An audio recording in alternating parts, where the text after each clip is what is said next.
Recently, a big update has come through in regard to Mizkif's lawsuit against Emiru, OTK, Asmongold, and that group. It's not a good update for Mizkif. It also airs out a bit of his dirty laundry, like him having a few physical altercations with other members of OTK. But the update we're talking about in general has to do with the fact that OTK is trying to force us into arbitration, which for people who don't know what arbitration means, TLDR, Mizkif could be fucked if it ends up happening. Editor Quinthio wanted to jump in, so I don't want to waste your guys' time, and I realize after recording that a vast majority of the intro of this is talking about the legal side of it with the contractual breach and the update to that. If you are interested in hearing about the physical altercations and everything that went down that I'm referencing here at the beginning, I am timestamping this video, so just follow those timestamps if you would rather jump to that and enjoy the rest of the video. Let me remind you guys that a part of this lawsuit, not only is it in regard to suing Emiru for defamation, Asmongold, things like that, but OTK, the organization, was also roped in. This has to do with the fact that OTK had essentially kicked Mizkif from the organization because he had breached contract. Mizkif believes that there was no breach of contract, and therefore OTK breached contract themselves. Now, just a few days before Christmas, we had new documentation that was filed and updated in regard to the case. Now, this document is an affidavit of a Mohammed I don't want to butcher it horribly, in support of defendant's motion to compel arbitration and stay litigation. Now, Mohammed is the CEO of OTK as it stands. And I'm just going to read a few excerpts for you guys here. The statements set forth in this affidavit are based upon my personal knowledge. I have been the Chief Executive Officer of defendant OTK Media since December 16th of 2022. And they go on to say OTK is the parent company of defendants Mythic Talent and King Gaming Labs. And he's been the president of both Mythic and King since their formation in 2022. They go into more detail here. This affidavit is submitted to provide background and context regarding the actions taken by the moving defendants and in support of the request to compel arbitration and stay the litigation. In particular, this affidavit will demonstrate that the claims against Mythic are inextricably related to those against OTK and King, and that a final arbitration award relating to the Mythic claims would prove to be dispositive of plaintiffs' remaining claims against OTK and King. To do so, it's important to understand the facts and the history of the parties as set forth herein. So the main two things that I think you should take out of this are, number one, they're trying to show background info to kind of explain and give credit to why they made the decisions they did in regard to kicking Mizkif out of OTK, but also they're trying to show that there was an arbitration clause in the agreement that Mizkif had signed when being a part of OTK, meaning if there was ever litigation like this going on, it would have to go into arbitration, and apparently he signed something to make that happen, an arbitration clause of sorts. And they make it clear multiple times they're not trying to have the court make a decision on what's going on in regard to the defamation, things like that. They just believe that because this arbitration clause was signed, this all should be going to arbitration. I'm going to explain a bit more of that too, but also keep in mind, I'm not a lawyer, just did some research on Googling these terms, checking out a few things. I'll do my best, but if there's any lawyers watching, please leave a comment, correct me if I'm wrong. Now, this is kind of the boring intro, but this is them laying out everything, kind of their tenure with Mizkif. Starting at the beginning, they entered into stock purchase agreements, a technology assignment agreement, and a proprietary information agreement with OTK, just doing all these signings. And then they also attach that, hey, below here, we're including exhibits or pieces of evidence showing that Mizkif signed these documents, and here are the documents. They're also making a point here, as you can see, in executing his initial set of agreements with OTK, Mizkif acknowledged and agreed that his position in OTK would require him to establish and maintain goodwill with OTK's business partners and employees. You know, like Emiru. But this is all kind of setting up, hey, you know, you said you would maintain goodwill, do all these things, which we had you sign an agreement with, but then you kind of shit the bed over and over and over again, which is why we're considering this a breach of contract. And so we start hearing about some of that, starting with this number 15 here. On September 20th of 2022, OTK placed Mizkif on a leave of absence to conduct a review and evaluate appropriate next steps concerning his status with the company in response to well-publicized allegations made against Mizkif in preceding days, including allegations of racist/homophobic language and additional allegations that later formed the basis for a lawsuit against Mizkif, OTK, and others in the District Court of Travis County, Texas. Following his placement on leave, Mizkif posted a statement on X, and this was him, you know, he called his conduct inexcusable, his choices poor, and words reprehensible, and apologized to OTK while vowing to take a break from streaming during his leave of absence. And they made the decision after him returning from this, leave of absence that they would put him on an indefinite indefinite suspension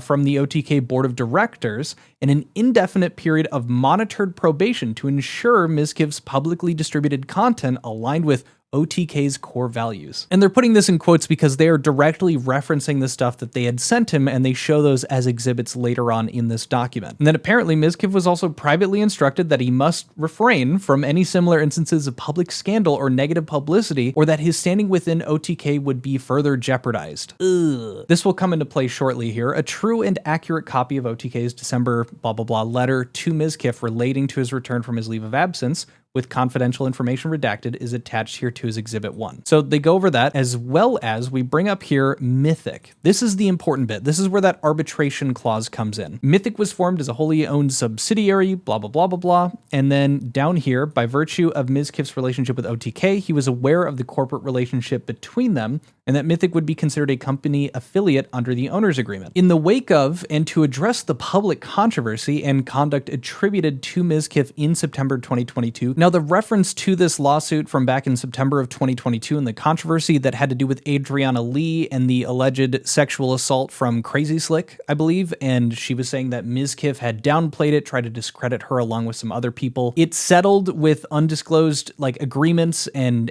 parameters for how that got settled, so we don't really know the outcome outside of Mizkif did not have to admit guilt, anything like that, so that's where that is. This is what they're directly referencing. The owner's agreement conferred OTK with certain rights, including the right to terminate Mizkif's relationship and or cancel or repurchase his equity, etc., in circumstances involving, among other things, alleged morals breaches, disparagement of OTK and its affiliates, conduct that would tend to injure OTK, King Mythic, or any other company, or violated the company's social media policy. So this makes sense. This is the important bit about why they're kind of writing this all out, talking about arbitration. In January 2023, Mizkif entered into the representation agreement with Mythic, pursuant to which Mythic agreed to serve as Mizkif's exclusive agent. We kind of heard about this before in previous stuff. And then right here, a true and accurate copy of the representation agreement with this information is attached as Exhibit 3. Let's go take a look at that. Now, I combed through this Exhibit 3 here. As you can see, this is where it starts, and it's that Mythic agreement. And down here on page 30, we can read this. This agreement shall be governed and construed in accordance with the laws of the state of Texas without regard to its conflicts of law provisions. All disputes and controversies of every kind of nature whatsoever between Mythic and client arising out of or in connection with Mythic's representation of client, including without limitation commission disputes, shall be finally determined by binding arbitration conducted in accordance with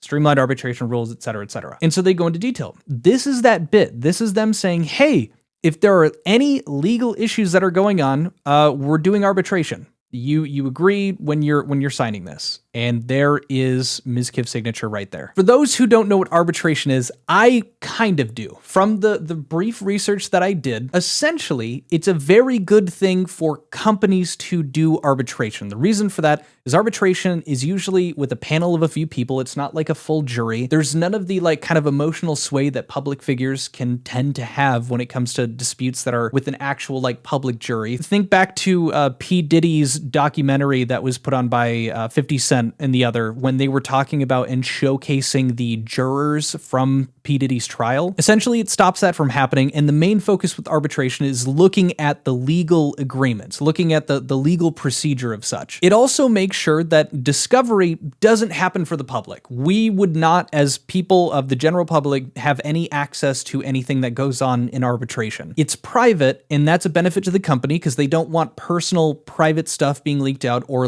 discrepancies and fights and whatnot that are going on between their talent or anything being exposed to the public. It can just be a bad PR thing. I'm not saying whether it's good or not for us. Of course I'm interested to know what's going on, but that's usually the skinny of it. That's what the focus is when they want to do arbitration. That is Quinthio's armchair lawyer recap after reading 3 articles. So take that as you will. Keep in mind, if this does go to arbitration, number one, it looks a lot worse for Mizkif because he's focused on, the defamation stuff, that kind of thing. thing. Whereas when it comes to agreements and breaches in a contract, those serve better for the company when it comes to arbitration. I don't know if that's making a whole lot of sense, but essentially, when you're fighting a corporation, you don't want to go to arbitration. You would rather figure it out in like public court. And keep in mind, if the judge ends up going, yeah, you guys are supposed to go and arbitrate this, and it ends up not playing out in Mizkif's favor, that just does kind of put a hamper on the rest of the lawsuit. I want to make this clear too, them going into this arbitration thing, it's just for the contractual breach and what is going on there. It has nothing to do with the defamation or anything,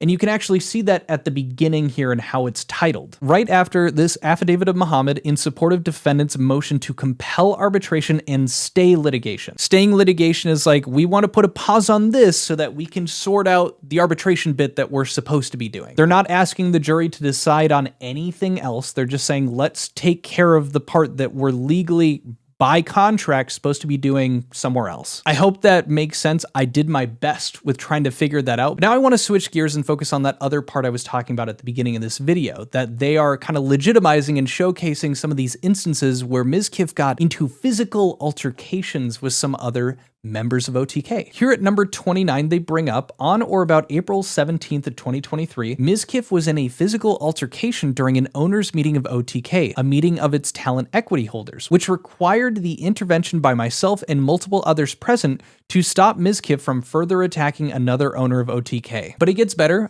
Just a couple of months later, in September of that same year, Mizkif was involved in a second violent incident with another content creator, portions of which were recorded on video and later publicly released. Based on information available to OTK at the time, the incident resulted in serious injuries to the other individual, including reported head and dental injuries. And you're not going to believe this, but following their investigation into these individual physical altercations, OTK issued Mizkif its first notice of termination and repurchase. We can take a look at that as Exhibit 4. And here we can see it down here, notice of termination and repurchase from OTK. And you can see here recently you have been involved in 2 separate incidents in which you engaged in acts of violence and or physical force, and the company is taking this very seriously. Now we know about one of these incidents, the second one for sure, because we had that video evidence. This is the recording from that. This was a streamer named Mitch Jones. They claimed Mizkif physically assaulted him, causing major injuries. And this is a Dexerto article kind of going over it. And unfortunately, one of the only instances we have remaining of this footage here is from Drama Alert. So I guess shout out Keem.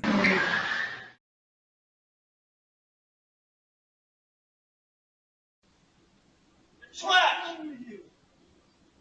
Want to do it again? Huh? You said you could take me 7 times. You didn't listen to yourself, you're drunk and on cocaine. I tried to talk to you as a friend, you're treating me like shit. You figured I'd kill myself. And all you can say is fuck you. It's all you do is say fuck you. You treat me like shit. I don't care, but you broke my tooth. You said come on. You pulled me out of the car, you said let's go. You can't say let's go. Now, even as you can hear from that clip, it seems that it's possible Mitch Jones, as well as also not being a good person here. He doesn't deny what Mizkif is saying, that he's on coke and also drunk midday. Additionally, from this very small context in the clip, it does sound like he started the fight and then was saying, well, I didn't think you punched me. Not to give credit one way or the other. Obviously, we do not have the full context. It's not to discredit this or make Miz look worse or make Mitch look worse. Just being honest with what we've got here. But this is that second incident that they were talking about. And then the first one involving a member of OTK, that had to do with someone by the name of NM Pole or Nick. For those who don't know Nick, he's just another streamer in the same kind of areas like Cinna, as you can see here. He's also done stuff with Extra Emily. He's one of the people that I see consistently come up in that kind of streamer group. But that information of Nick being this person that got into this fight with Mizkif is confirmed not only by Mizkif, but also by Nick as well. And some of the clips confirming this were all compiled on a post from Yeet here. Mizkif confirms past altercation with NMP LOL, says it was a small event from 3 years ago and completely misleading. And I'll just play the clip showing him and also Nick's response, also recognizing that he was a part of it. You all know it's involved in the lawsuit. I can't really talk about it. It's something that I really can't say. But just know that it's completely misleading, that whole phrase that they're using, and a lot of it is lawyer jargon. And this was a small thing that happened between me and Nick 3 years ago.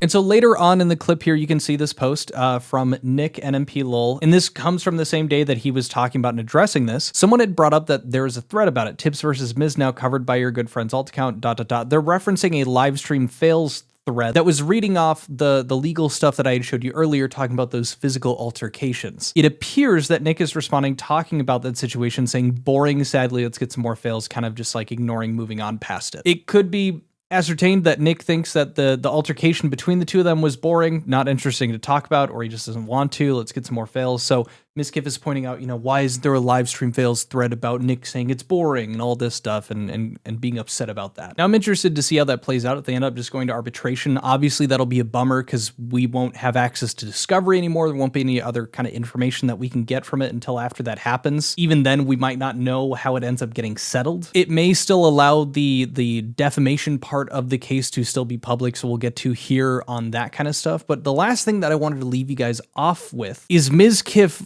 referencing his demon time bit again, I guess. Is Mizkif alluding to him and his demon time antics from earlier a few months ago? This again comes from a post from Yeet here. Mizkif reacts to NMP and Soda shading him in his OnlyFans kick plans. It's them essentially just talking shit about Mizkif, and I'll play that bit. But then also towards the end, he's saying stuff like, why would you come at me when I can ruin you? Doing his demon time shit again. But yeah, there's some people that are just so disapproved by the vast majority of the internet that everyone's uncomfortable that you're there. Simple as that. You're not going to join, right? Miz is one of those people. And so he's decided, I'm going to make my own OnlyFans on Kick.